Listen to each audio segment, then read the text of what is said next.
This is FACECHECKSKARNER, a Grandmaster AP Skarner player. Even playing this champion in high elo is uncommon enough, but this guy does it with his own inventions. Like AP Skarner building Banshees and Shurelias, not only running circles around enemies for easy engages, but also getting a ton of damage from the hidden AP scalings in his kit, letting him 1v1 so many champions, as well as cutting his ult cooldown to just 50 seconds. However, this guy has also done full climbs with other ridiculous builds, Lethality Skarner, Crown of the Shattered Queen Skarner, and his latest invention, Redemption Rush into Collector and then ZHONYAS. From rushing 3 Fiendish Codex to having an infinitely spammable shield on his W, or even building full AD to become an assassin. This player has a build for every situation and none of them are normal. He's Grandmaster and all of these builds actually work in high elo, so he explained to me exactly why he does each one and how the playstyles work. But first, as some of you may know, a while ago I received this laptop, the Alienware M18. An 18-inch super portable, super powerful gaming laptop, and I've been using it daily as my main computer for about 6 weeks now and I can't recommend it enough. I'm happy to say that they're sponsoring this video, so let me tell you why this laptop is so amazing. First of all, the specs, which are mind-blowing, going up to Intel i9, RTX 4080, 64GB of DDR5 RAM, and up to 9TB of storage built in. So from budget to battle station, the M18 has every option. It's perfect for anything I need to use it for, from editing, recording, or playing any game. My favourite and the most special part is the screen. 18-inch, 165Hz Quad HD. It's cinematic, it doesn't really feel like you're gaming on a laptop, it's way more immersive. It's really smooth to play games on, a whole different experience to 60Hz. I have to admit, I do play League of Legends on this, and on this laptop it runs perfectly on full settings, so I never miss anything. But it also runs AAA games that actually look good on all of the higher settings. Having this powerful of a laptop lets you work anywhere, and of course, as it's Alienware, you also get their amazing customer support, so if anything goes wrong, you have them there to fix it. I've used laptops in the past, but Alienware always beat them, truly being able to replace a desktop PC for gaming and work. So to get your own M18, check out the link in the description to see all the options for different budgets and get yours today. Back to FACECHECKSKARNER, and his story with this champion began in Season 2, at the age of 10 years old. He tried out the game and instantly he noticed Skarner, saving up IP to buy him. At the time he loved collecting and studying bugs, so a Scorpion champ fit his interest perfectly. His obsession with Skarner really began a few seasons later in Season 5, when the Spires were released, purely becoming a Skarner main and changing his name to FACECHECKSKARNER. At the time he wasn't so good, he truly lived up to this name, running headfirst into enemies and often racking up deaths. But what he loved more than ranking up was creating builds, and he began to share them with the Skarner community, starting with a Banner of Command build in Season 8 and reaching gold. Season 9, while looking for a new build to share, he found his favourite, AP Skarner, and very quickly shot up to Diamond for the first time. The reason AP Skarner is possible is the scaling on his abilities. Although he's mainly a tank champion, whose most popular builds have often included AD to make him an auto-attacking threat, his abilities have too much AP scaling to be ignored. His Q, scaling with enemy max health and AD, but also a 30% AP damage added on. His W, the shield, scaling with max health, but again 80% AP scaling added on as well, meaning an AP build won't be fully squishy. And maybe unsurprisingly, the E, the slow, also has great base damage and AP scaling, with the ult also gaining 50% AP scaling as well. However, this 50% on ult is actually a lie, because it procs twice, once on the cast and once at the end. So in reality, it's 100% AP scaling and double the damage, which some players and maybe even Riot don't seem to know about. So with the full combo and all the cooldown reduction you get from this AP build, using his ult and multiple E's and Q's, you can expect all of this to add up to 280% AP scaling, so even if the individual ratios may look low, he can use them over and over again to make the AP values really do some damage. Adding on the AP scaling on his shield, as well as the cooldown reduction allowing him to have a pretty much constant large shield, and suddenly Skarner is not just a one-dimensional champion that ults someone and then tanks their damage. He can now focus on dealing damage, with a high damage burst ultimate, and of course lots of Q spam to 1v1 people, no longer relying on his teammates to deal the damage. Back then he would build the AP jungle item,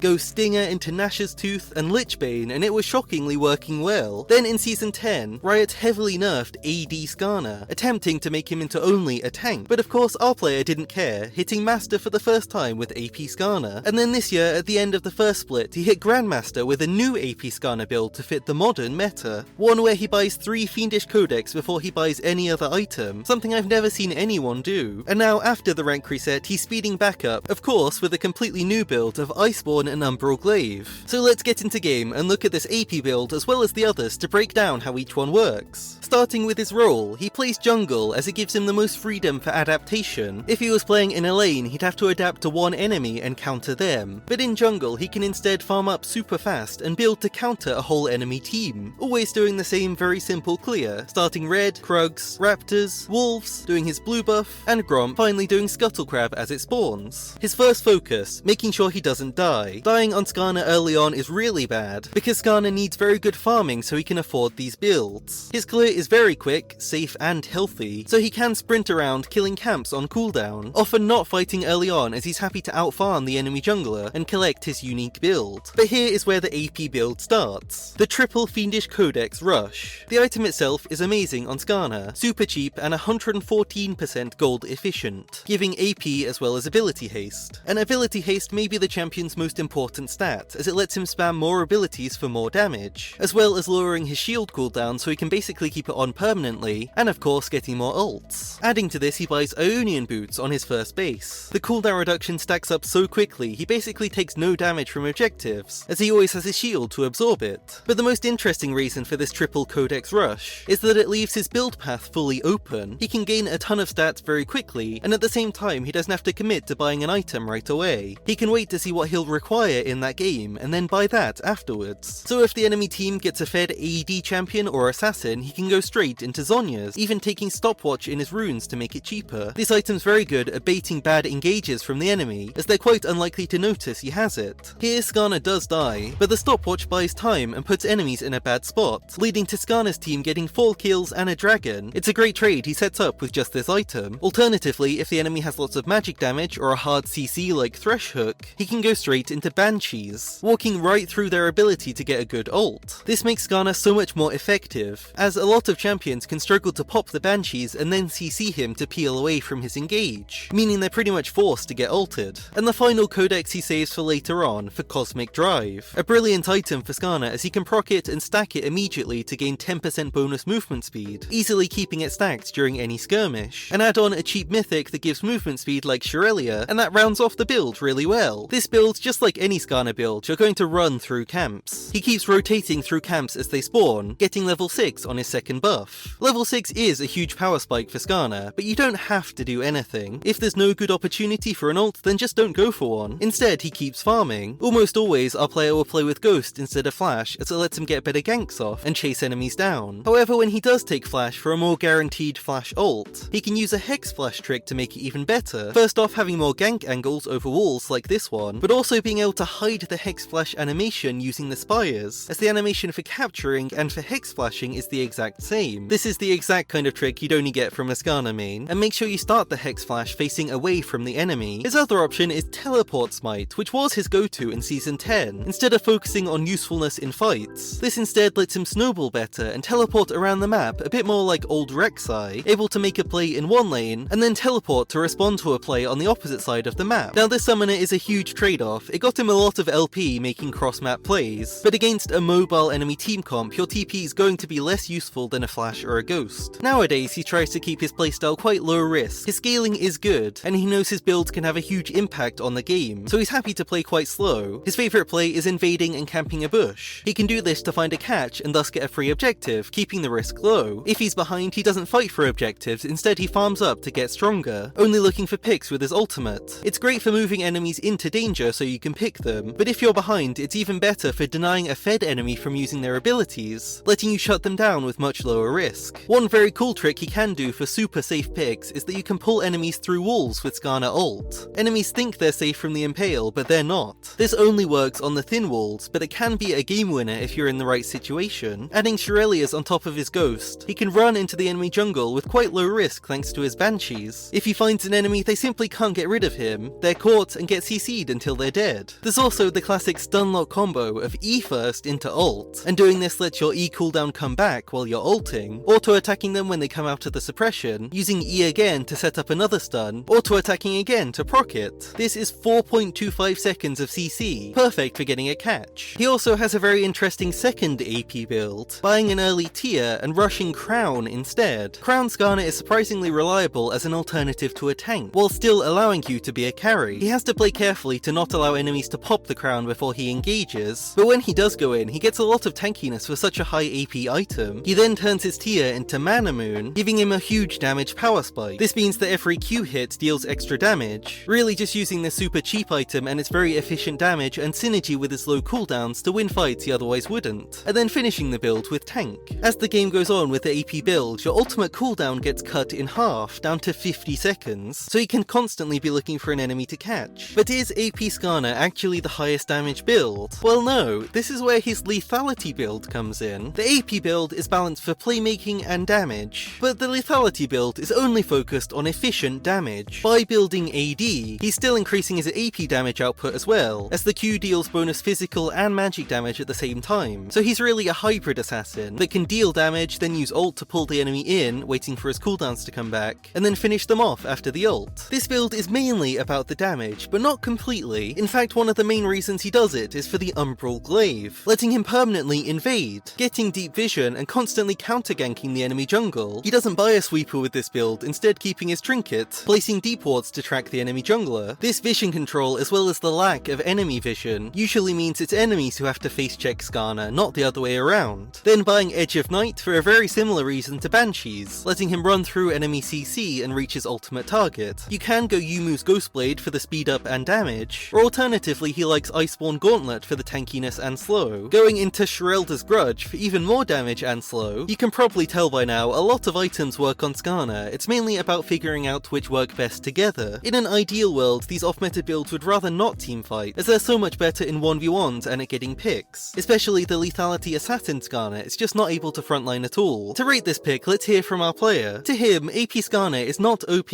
As we mentioned, in fact it's lower damage than AD, as well as being lower tankiness than a tank build. It's a more niche build that works especially well against squishy enemies. It gives you enough damage to hypercarry, as well as enough tankiness to just about survive, especially in low and mid elo. It's the perfect middle ground for Skarner, not being all in on damage, and not being a useless sponge. The worst case for this build is playing against a team with lots of CC, where he's unable to get enough shields off before he gets focused down and killed. Our player really just wants to show that there's a build to fit every situation, fitting any game and having a huge impact. This is what makes Skarner such a unique champion, and that's why he thinks Skarner has no bad matchups. Every matchup can be fixed by your runes and your items. For example, taking Flash against Jarvan so you can flash out of his ultimate and reach your ultimate target, meaning he can't peel you. Or against an early game invade champion, he can go lethal tempo and straight up fight them at level 3. Or even against an Evelynn, you can go Ghost Poro and spam wards in her jungle, mirroring her clear so you can counter gank her every time. It's all about experience and adaptation. Here are the full builds for each version of Skarner. First we have his triple Codex AP build, full AP and speed for maximum playmaking, as well as safety from the items and the shield. Finishing the build with one of his favourites, Anathemas, placing it on the highest damage enemy to make him somewhat of a tank. His second AP build is altogether more tanky, with the crown to block the initial damage. More expensive, but even better scaling. And here is his AD/lethality build for maximum DPS and carry potential. And if you really want the newest evolution in Skarner technology, the Redemption Rush into Collector, the reason for this is mostly he thinks Redemption is super OP and an efficient item that people don't rate high enough. Collector here is really just to finish off targets and give his Q some more power. For his runes, Aftershock has been his go-to for years now. With any build, it allows you to press E and stun someone and then run away safely, or just press ultimate and survive long enough for your target to die. Phase Rush is similar, great for escaping bad situations. Perfect against a champion like Kindred who wants to slow and kite you. Skarner can ignore all of that to run her down or just run away. Secondary is taking the Stopwatch and Cosmic Insight for more playmaking. And Predator is the final option, good for the higher damage builds, for more upfront speed and damage. FACECHECKSKARNER has a Twitch by the same name, and a Twitter for all of his newest builds, link in the description. It took us about 2 or 3 months to make this video, so I really want to thank him for the huge amount of information he sent over. He loves the Skarner community and has had a lot of help from them in the theory crafting as well. And thanks again to Alienware for sponsoring this video. Please check out the M18, the beast of a gaming laptop I've been loving using for the past couple of months, link in the description. Thanks so much for watching.